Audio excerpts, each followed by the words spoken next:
We good? I think we good. Oh, I see. There we go. Yeah. All right. Let's start over, shall we? How annoying is that? How annoying is that? Welcome. We're starting over because there was no audio. Good. I'm glad you can hear me, Biz. All right. Welcome to tonight's broadcast. Technical snafu aside, we're talking Evil Dead Rise. I love Evil Dead. Evil Dead is a part of my makeup, man. It's like, talk about things that informed my formative years, or however that phrase goes. Evil Dead, of course, um, nothing is more nothing is more intrinsic to growing up than Evil Dead films, and a rite of passage. I love those movies. I love all of it. Just give me every little bit of it. I will eat it up.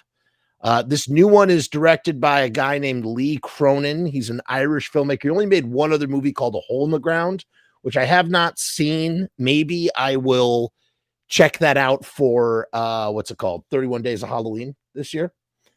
I don't know if I'm going to do the reviews though. I might just do it privately. I'm going to take a poll, and if I get enough votes for it, I'm going to do it because those videos are not popular. People do not care for them. I mean, it's not like anybody cares for anything. It's the internet. Hello. You just do what you do. You do what you feel like doing, and that's it. If you don't feel like doing it, you don't do it. Evil Dead, man. Evil Dead. So when that remake came out about 10 years ago, I saw it once when it came out. I don't think I haven't seen it since, man. I think that dude is a fine filmmaker. Fede. I think he's a fine filmmaker, man. I love Don't Breathe. What else did he do? He's got another movie coming out. Don't Breathe was great though with Stephen Lang. I saw the sequel too. Don't Breathe 2 was fine. The Evil Dead was fine. Like, I didn't need to see it a second time though, or I haven't had any desire to rewatch it. Take what you will from that. And, I'm not here to say it was bad per se, but it was whatever. It was good.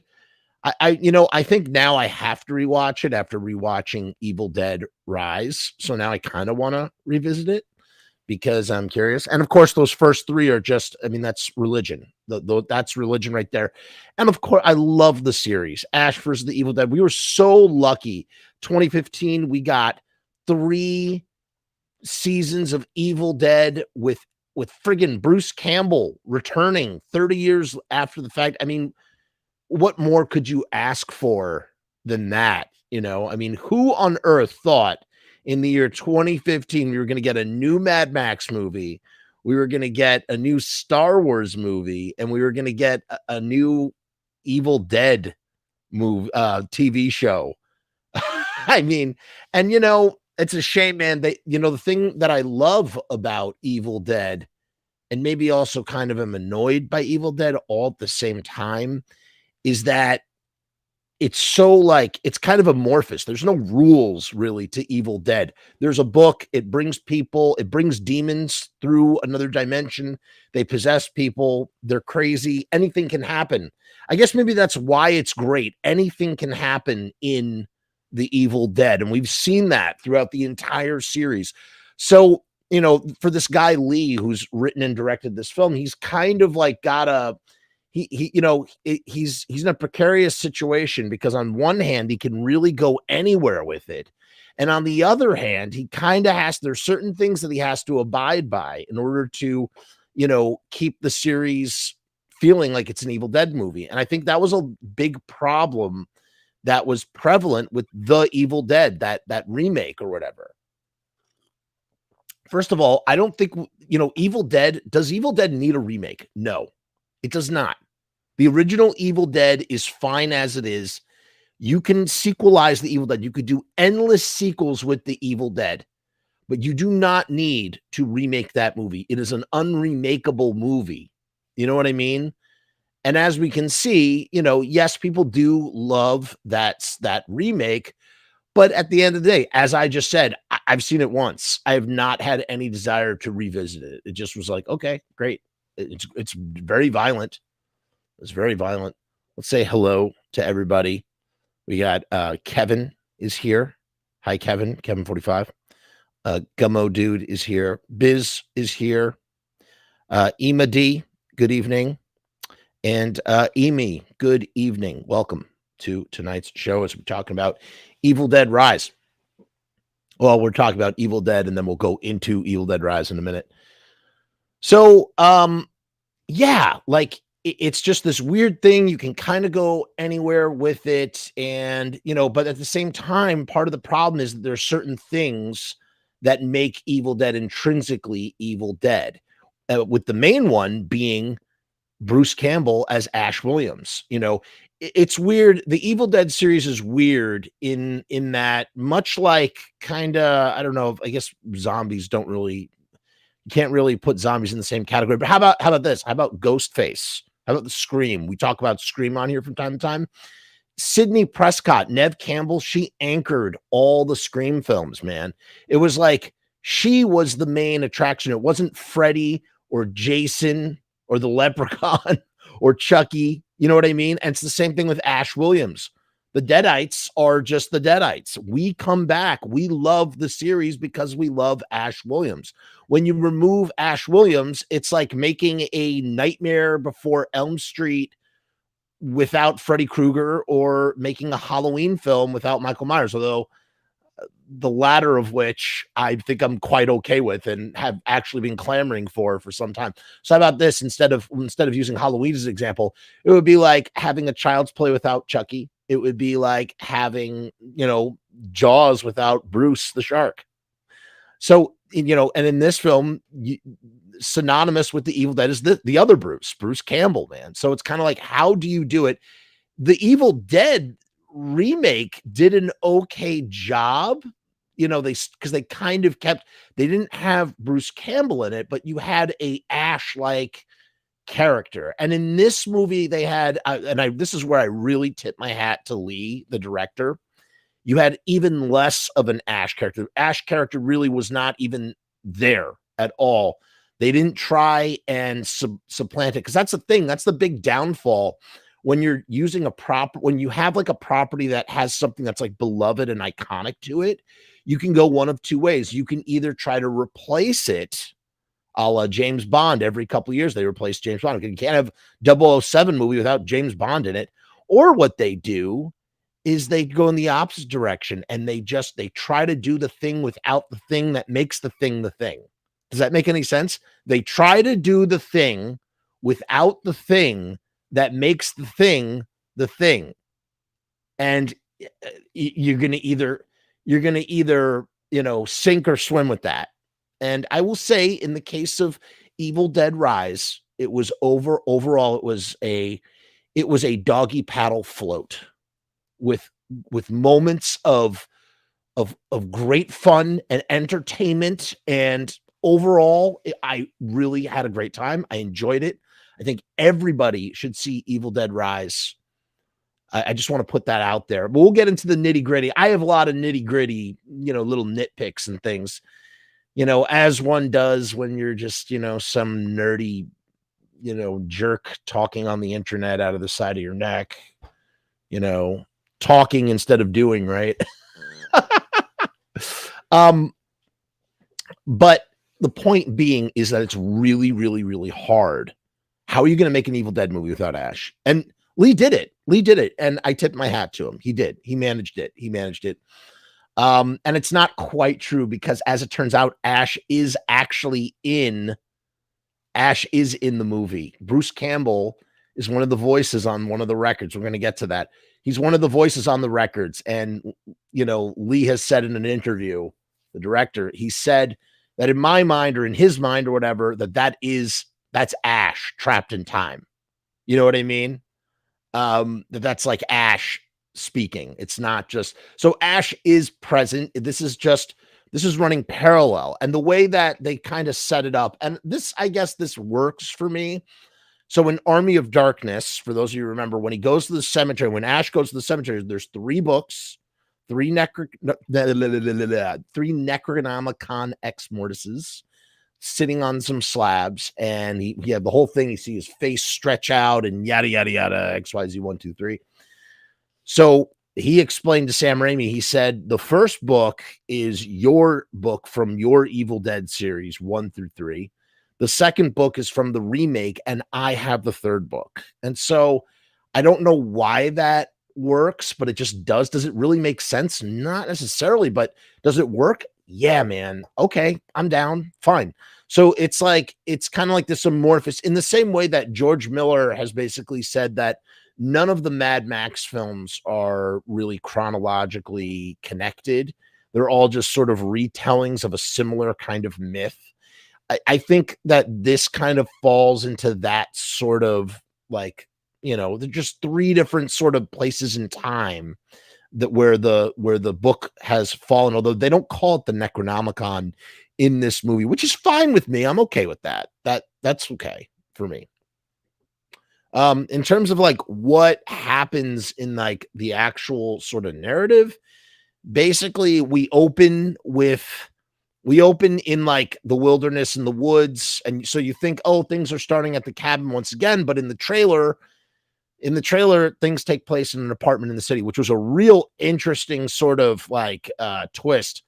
I mean, and again, like I can't fault the director for being like, hey, I'm being handed the keys to this kingdom. I gotta try and do something different. I have to find a way, because that's the thing. Again, if you make you're in such deep trouble just taking the keys from anybody, because taking the keys to a franchise, because if it's too close to the original, then you're going to get fried for making something that's very safe and cookie cutter. And why do we need that? And whatever. And if you go way too off the rails, then people are going to be like, they've totally lost the thing that made the thing, right? The thing that makes the thing. I love that, because it really does make sense when you think about it. So you're kind of like straddling these two sides of the fence. It's again tough. Keep talking about that. It's either this or this. You're damned if you do, you're damned if you don't. I will say, when I saw the trailer for Evil Dead Rise, and again, I try generally, it depends on the trailer. Like for the new Ari Aster film, which I'm not going to be able to watch at the Alamo Drafthouse because they're not playing it. Damn you, Alamo Drafthouse. That's another rant for another day. That's a trailer that I avoid like the plague. But like this Evil Dead Rise, there are certain things like I totally am going to watch. Any Marvel movie, I'll watch the trailer to, or whatever. There are just certain things I try to avoid. This was not one of them. I was like, all right, I'll check out the Evil Dead Rise trailer. And I was so underwhelmed. I was almost like, I'm not even going to watch this. I just, or like, if I watch it, I'll watch it if it like crosses my path. Like, I am not seeking this out. This looks so generic. It's like disgusting how generic this looks. And as it turns out, it was supposed to originally be released straight to streaming via HBO Max. And it tested so well. That they said, let's give it a theatrical release. And the buzz coming out of South by Southwest, where it premiered, was very promising. People were just raving that it was, an onslaught, and it's gory and crazy. And they weren't wrong, man. It is definitely all of those things. It definitely has all those things. So I was like, and that turned me right back around, said, I'll go check this out in the theater. So with all that being said, getting back to the opening, we're in the woods. There's some people in the woods. You don't really understand exactly how they're connected. They're hanging out on a dock. There's this whole thing with a drone. There's a guy and a girl, and they're on the dock. And then she goes back to a cabin. So you're thinking, oh, okay, this is like is this supposed to be the same cabin? It's one of those weird modern triangle cabins where you're like, you go with it. You go in. She goes into the cabin, and there is a girl, Jessica, and she is really not well. We can hear the buzzing of flies. You know what I mean? So like something's not right. And of course she's a deadite, and we don't really know how she's a deadite, but it basically ends with her murdering the two people she's with. And then she floats out of the water, and we get the credits. And the thing about this cold open is, like, I'm just sitting there kind of wondering, like, what do we need this for? Honestly, like, what's the purpose of this? Like, and I'll touch back on this later, but it had me kind of scratching my head. And I ultimately feel that the film did not deliver on with any kind of impactful meaning as to why we needed this opening, but whatever, neither here nor there. So then we cut to the main story in a completely different place, and I don't know where this is. I guess it's supposed to be in Los Angeles, but they filmed it in New Zealand. It's funny, they filmed a lot of that stuff in New Zealand because Rob Tapert is married to Xena, and his production studio or whatever, Renaissance Pictures or whatever it is, they're down in New Zealand. So Rob Tapert, he's always doing stuff out of New Zealand since he was handling it in the same way that he handled the Evil Dead, the Ash versus Evil Dead series. Everything took place everything was shot in New Zealand, but I guess it's set in Los Angeles, which is fine, I guess. But it's kind of funny. He just has that New Zealandy vibe. It always does. I'd like to visit New Zealand someday. Places that I really want to go, they're all really far apart and really expensive. I want to go to New Zealand. I want to go to Japan, and I want to go to Hawaii. I think of all the places I really, really, really want to visit. I've been to a couple. I gotten to go to a couple cool places in my life, but those are the three like bucket list destinations that I want to make it out to at some point. So we'll see. So we're in Los Angeles. Doesn't really, and it's like raining. It's like, I feel like it's raining outside. Maybe it wasn't. It just everything felt like really wet. Maybe it's because I kept all the streets wet, like they do, like when they're like wetting things down. But it just sort of didn't really have, like, I don't know, it didn't feel like Los Angeles. Enough about Los Angeles, Jeff. Let's move on. So there's a woman, and she lives with her 3 kids. I'm trying to remember she's played by Alyssa Sutherland, who is the MVP. Who's absolutely the MVP. Her name is Ellie. It's Ellie. And then Beth is the sister. And then there's 3 kids, Danny, Bridget, and Cassie, right? I think. Or is Danny? Yeah, I think those are the 3 kids. In any case, the sister, she's a guitar technician, which is cool. Like, typically you don't think of women in those kinds of like role, like whatever occupations. So it's like, okay, cool. Interesting sort of setup. She's a guitar tech. And I'm like, how is that going to play? Is that going to play later on in the movie in some way? Like whatever. I thought it was cool. So they like set up this woman in an occupation that you don't typically see very many women in. And then we find out that she is pregnant, and soon to, she just found out that she's pregnant. And this detail kind of, I don't know, it's one of the details that I found a little frustrating because I feel like it really reduced her. It reduced her to, being an expecting mother instead of just being like a guitar technician. You know what I mean? Like that was the focus. The emphasis was not on the fact that she was a guitar technician, which I liked. It's instead like, oh, she's soon to become a mom. And it was like this detail that we didn't really need, but we got. I was like, all right, whatever. Okay.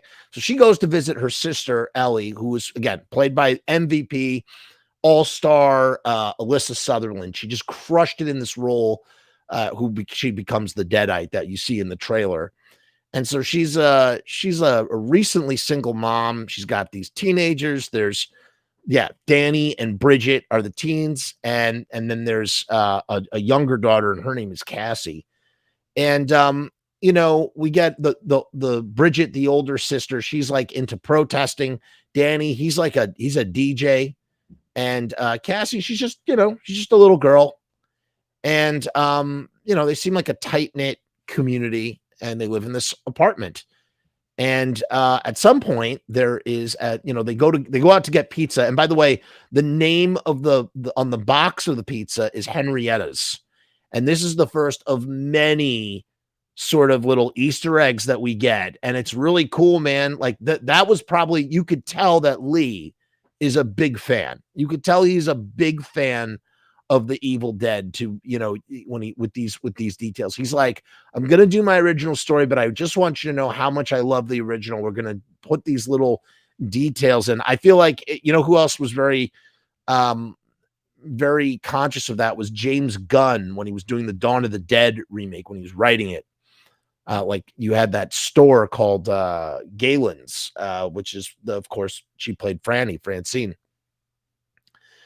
So in any case, there's an earthquake in the parking garage. They're bringing back pizza for the sister Beth. Her name is Beth, and Ellie, and the ground shifts and cracks open to reveal this like vault underneath, some sort of vault, and Danny, he goes down to check it out.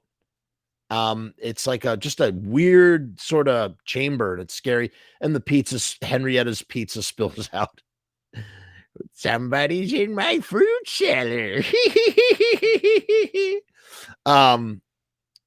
So Danny goes to check out, and he finds some old school records, not vinyl records, mind you.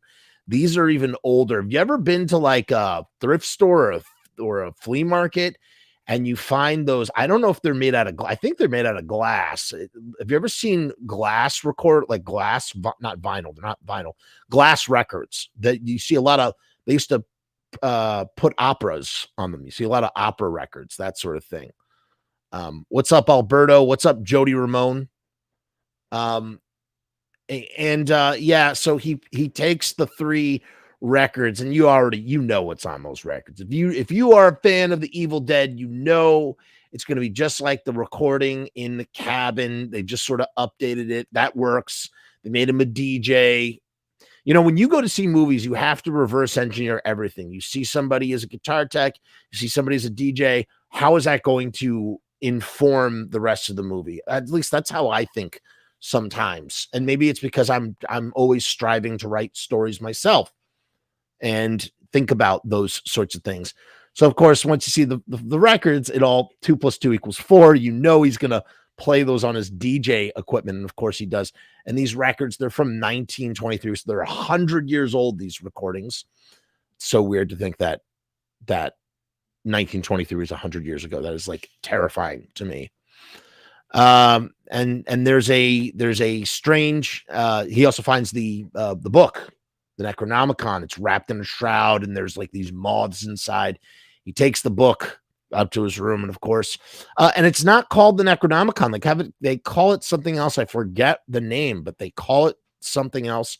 They play the recordings, right? The first recording that they play, basically, the first recording is kind of like just explaining the history, and that's when we learn that it's one of the 3 books of the Necronomicon, but they call it something else, right? So I thought that was pretty cool. And apparently, and they also call it the Book of the Dead, and Ash is on this recording, or Bruce Campbell as Ash. So Bruce is in this movie. So Bruce is in the end credits of the remake. So actually, Bruce Campbell is in every single Evil Dead film up to this point. Then they do he plays the second record, and that's when they start talking about the research, and all of a sudden, you like my Henrietta impression? Yes. Somebody's been in my fruit cellar.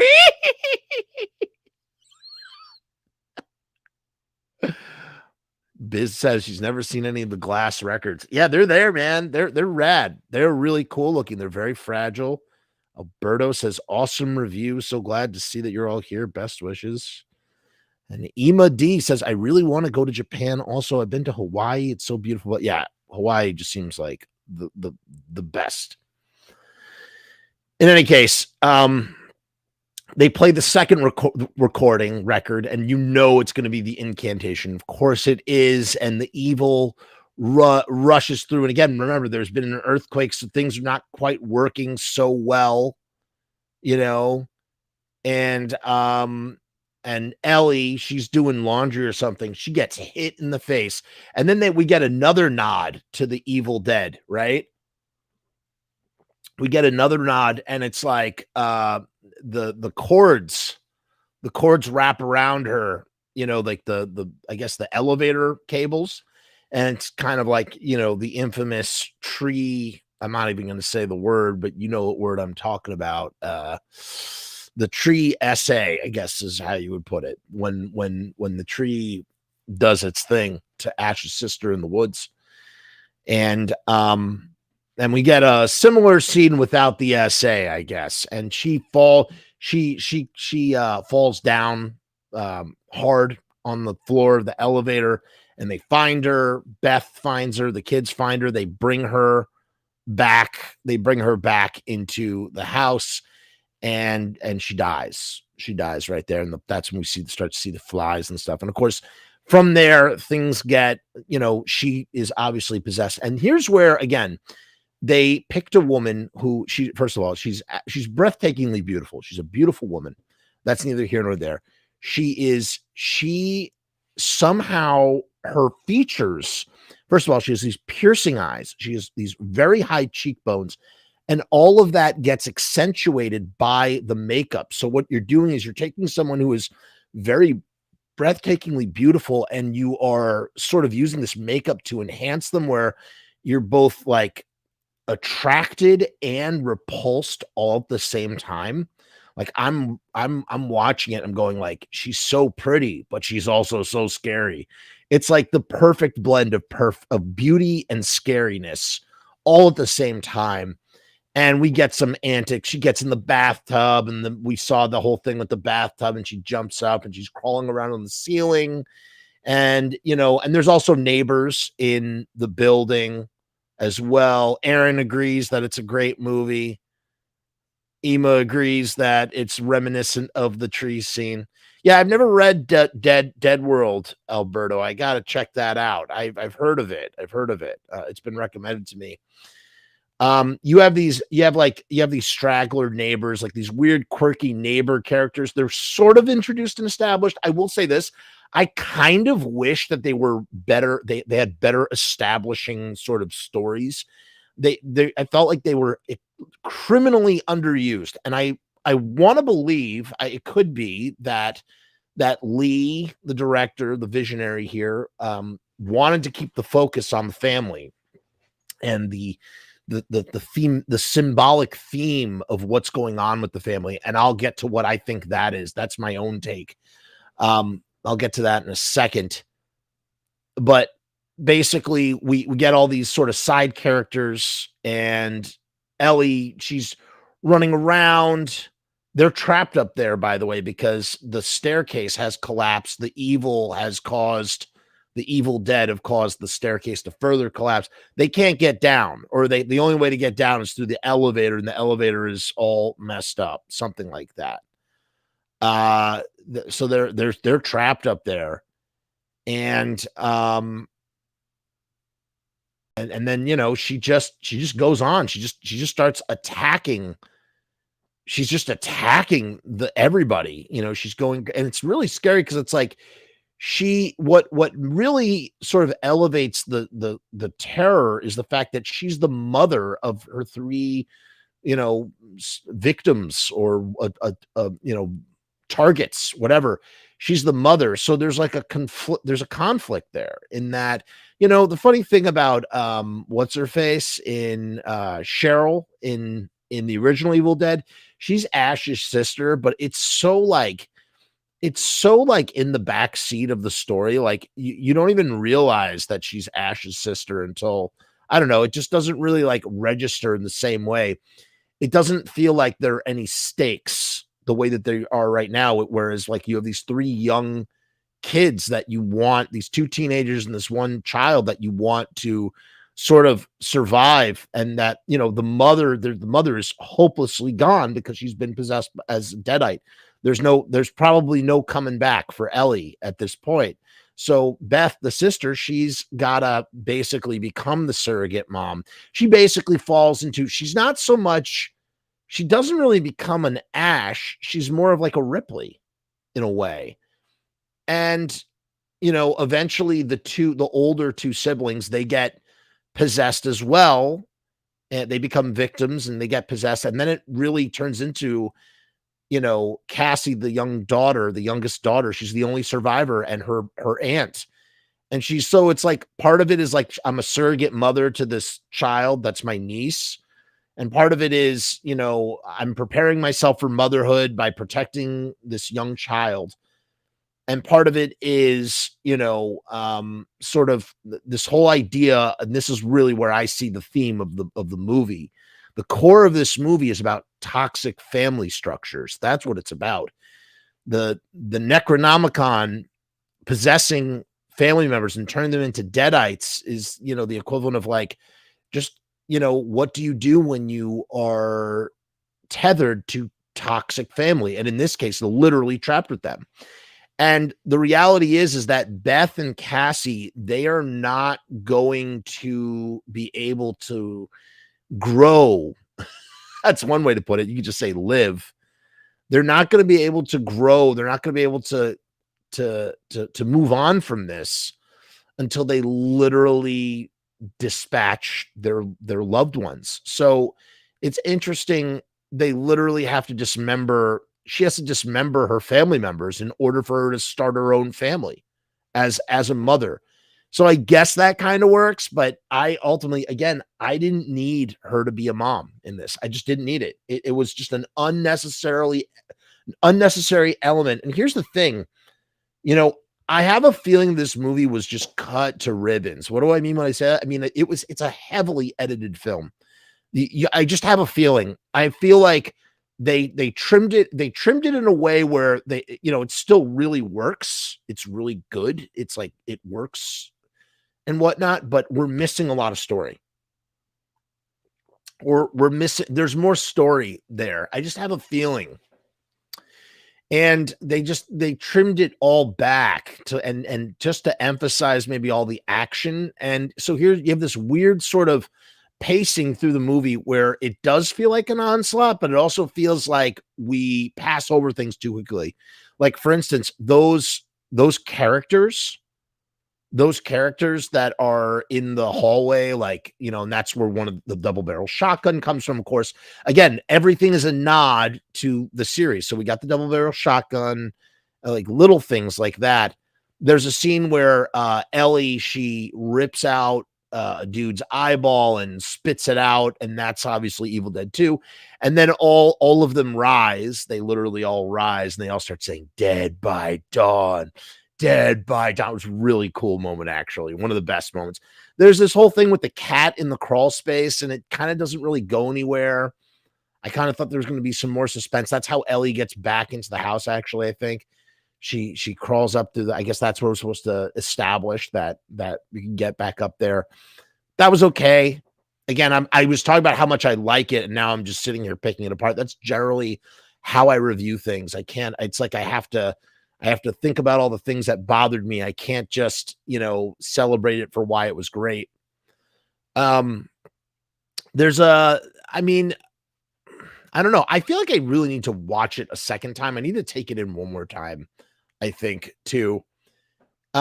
Eventually her guitar tech background does come in handy when they need to figure out how to, get rid of the evil. And they ultimately realize that it's impossible. There's no way to stop it. And it just keeps coming. You have to, the only way to stop it is utter dismemberment, which we know is basically the same rigmarole that we hear in Evil Dead and Evil Dead 2, Dead by Dawn. And,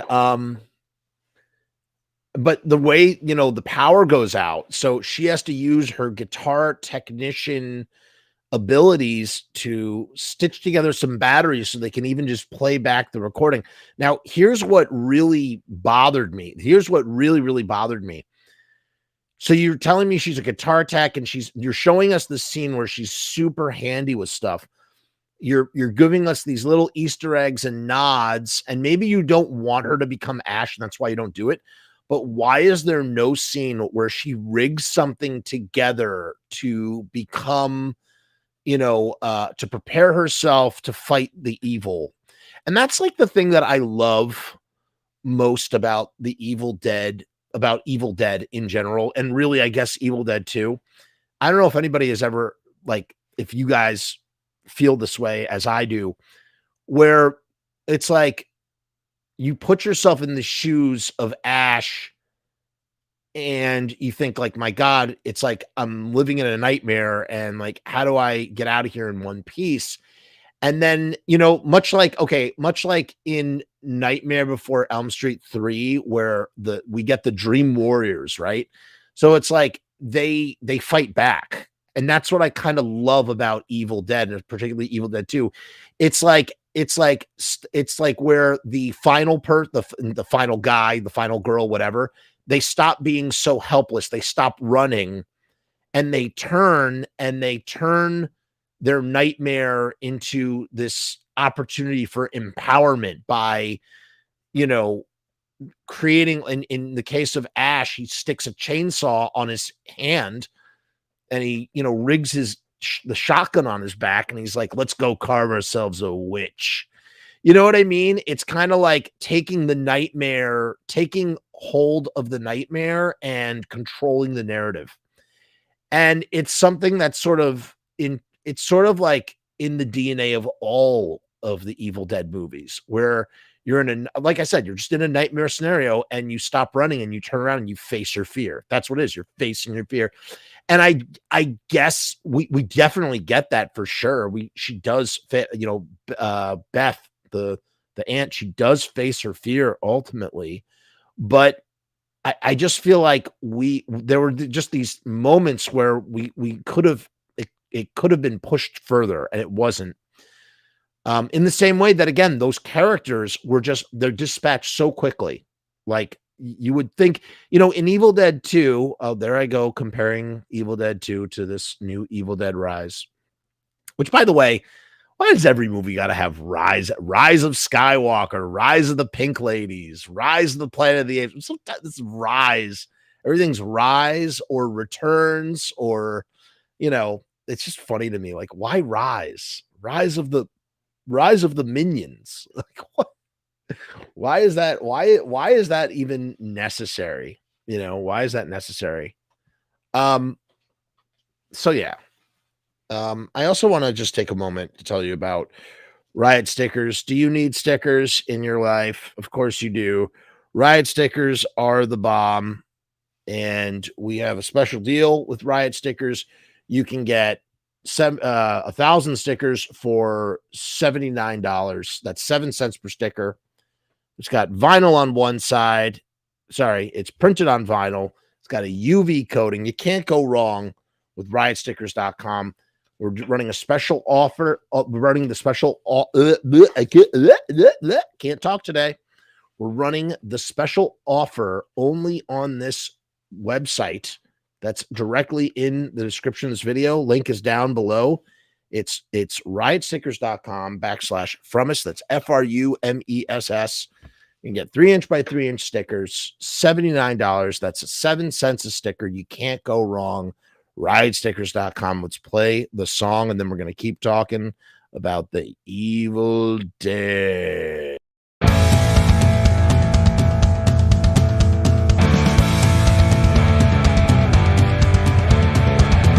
We make stickers, banners, and buttons too, posters and promo cards. There's nothing we can't print for you. From stage backdrops to bass drum heads, we can print on shirts, we can print on hats, we can print on pants. Cheap prices and high quality.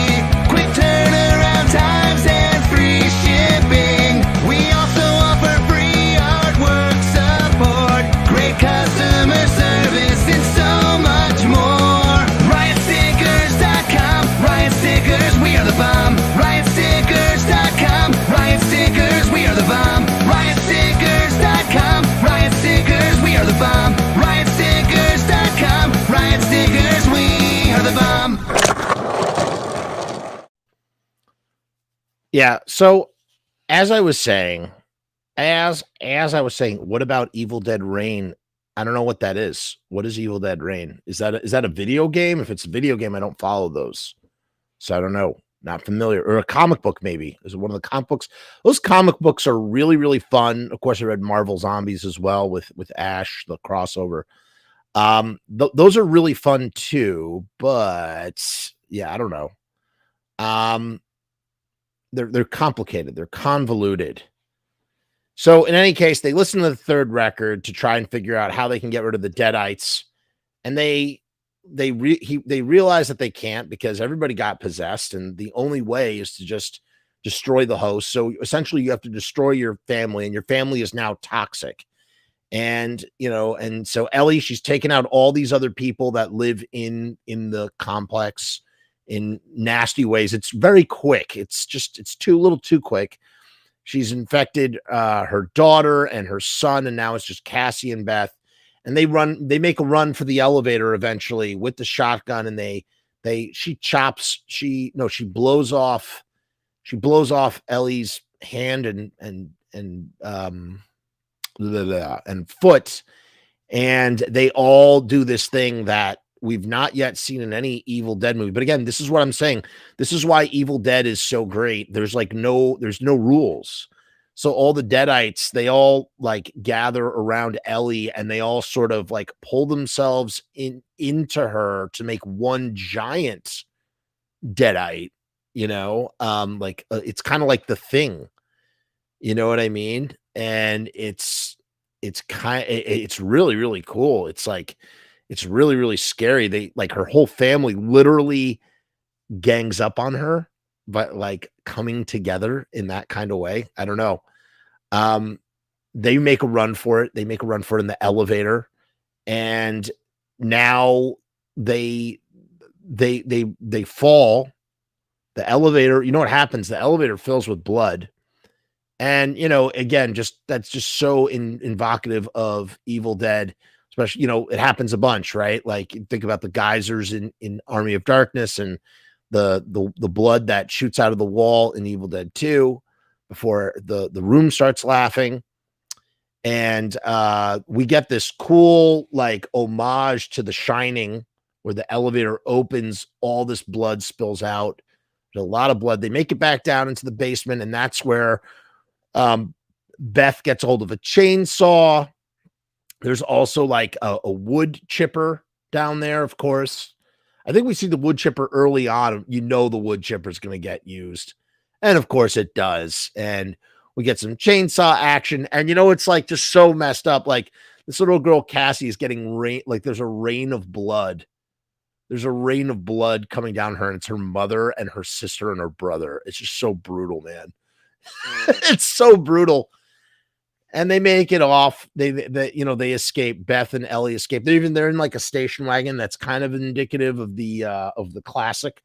The classic is the Oldsmobile, the Oldsmobile that Sam Raimi has put in every one of his films. It was not present in this one, but that car kind of was evocative of it. The chainsaw is a similar cover. It's like a cream color, that kind of thing. They make it out. Right. And then we see that girl, Jessica, from the opening. Remember I was talking about the girl who's floating over the water? It turns out that Jessica lives in the same apartment building as Ellie and her family. And it's just a ginormous eye roll. I just want to say, too, Ellie gets she's sort of those like deaths that like come to characters and you just feel like they don't deserve it. I'm reminded of Jurassic World. Remember in Jurassic World, there's like that assistant who totally gets like swallowed whole. And I'm like she was annoying, but like she didn't deserve to die like that. It's just like, how like they build up a character like, oh yeah, they deserve to get it. That sort of thing. We basically like justify like characters' story deaths for like the most inconsequential things that they do in life. And I just feel like Ellie and her two kids, it's like, it was brutal and it's Evil Dead, and you got to make, people got to get possessed and turn to Deadites. But it also just kind of feels like it's one of those things where you almost feel like they have armor, like they can't die because they're mother and children. Like you can't do that. But It's Evil Dead for you. But again, like the fact that Beth is pregnant, it almost kind of gives her a little bit of plot armor that kind of annoyed me too. Was found that a little grating. So again, I was like, Beth doesn't need to be pregnant, man. Ultimately,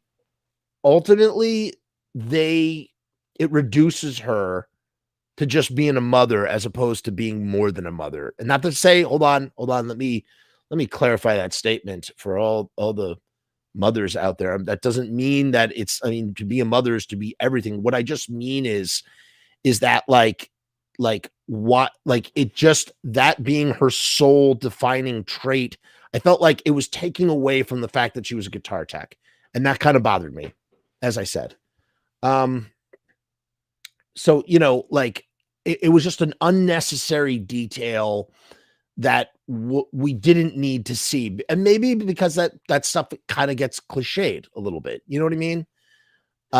It's reductive is what it is. It turns reductive. And I just feel like it's like, how about she's not just like reduced to her womb, I guess is what I'm basically trying to say. I just want to clarify again, like being a mother or a father, I am a parent myself. It is, to be these things, great, honorable, superhuman, all that and more accolades.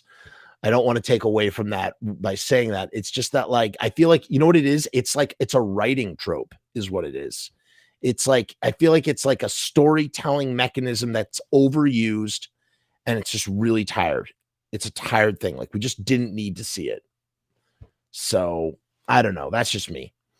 In any case, Jessica comes out and we see that she lives in the same building and she gets possessed and that's it. That's the end of the thing. And it's like, so what was the point of the wraparound? Like, why do we need to see that? Like, you just showed us this really cool, like goblin demon person, deadite. That's like a consolidation of a whole family into one being that gets thrown into a wood chipper. Like, I didn't need to see this coda with Jessica, who we didn't even know who she was at the beginning. You know what I mean? So I don't know. Overall, it was great. It was really great. He paid homage. It definitely felt like it was heavily edited. I think we're going to maybe get like an extended version. If there is an extended version, I'd love to see it. I know there's an extended version of The Evil Dead, like the remake. I want to watch that. So when I do see it a second time, that's the one I want to see. And yeah, I don't know. That's really it. That's my review. That is my review. That is my story, and I'm sticking to it. Tune in soon when we have the first episode of John Christ. That's coming. I keep talking about it, but it really is coming. As a matter of fact, right now I'm going to record the intro for that. I need to record the intro, so I'm going to do that. So that'll be another piece of the puzzle taken care of. And thank you for joining me tonight. And go see Evil Dead Rise. And what else can I say? Nothing. I'll send us out with the Patreon. Peace, hair grease. See you real soon. Hey guys, what's going on? It's Jeff. So I've decided to make a Patreon. What is Patreon? I don't know how to define a Patreon. Let me look it up. Patreon is a membership platform that makes it very easy for creators to get paid for the things that they're already creating. I want to do it full time. I want this to be my full-time job. In my efforts to make that happen, I've set up this platform. Is it going to work? Is it going to be successful? I don't know, but I would rather try and crash and burn than not try at all. The goal is to create enough passive revenue so that I can continue to do this full-time, uninterrupted. Why? Because I love to do this. I love creating content. I love making videos. I love shooting films. I love doing podcasts. In case you couldn't tell, I love to talk and I never shut the fuck up. So right now I've kept the Patreon incredibly simple. There's 2 tiers, and that may change in the future. The Murdergram is a simple way to extend support for all of the hours and hours of free content on the channel for nothing more than $1. 38 cents goes to Patreon. What's $1.38, eh? It's less than a cup of coffee, but it's a great way that you can show support for very little effort. When you divide that $1.38 by the hours and hours and hours of time spent listening to this endless drivel of content, the dollar cost average works out. Next up is the YouTube casualty for $6.66. The YouTube casualty is loaded to the gills. Enjoy the archive ad-free, as well as ad-free early access to special docu-style podcast videos, music reaction commentaries, and the like, a month before they drop on YouTube, loaded with ads, I might add. You're also going to get exclusive content and behind-the-scenes content that is not available on YouTube or anywhere else. So you get to peek behind the veil. And believe me, there's a couple of choice pieces. Most of all, more than anything, whether you join the Patreon or not, I just want to thank each and every one of you that comes to the channel, that watches all the shows, that leaves comments, that participates, that subscribes. That's really the most important thing. This is just trying to find a way to earn a living as an artist. And with that, thank you for my TED Talk. Join the Patreon, because we need you! 66 cents.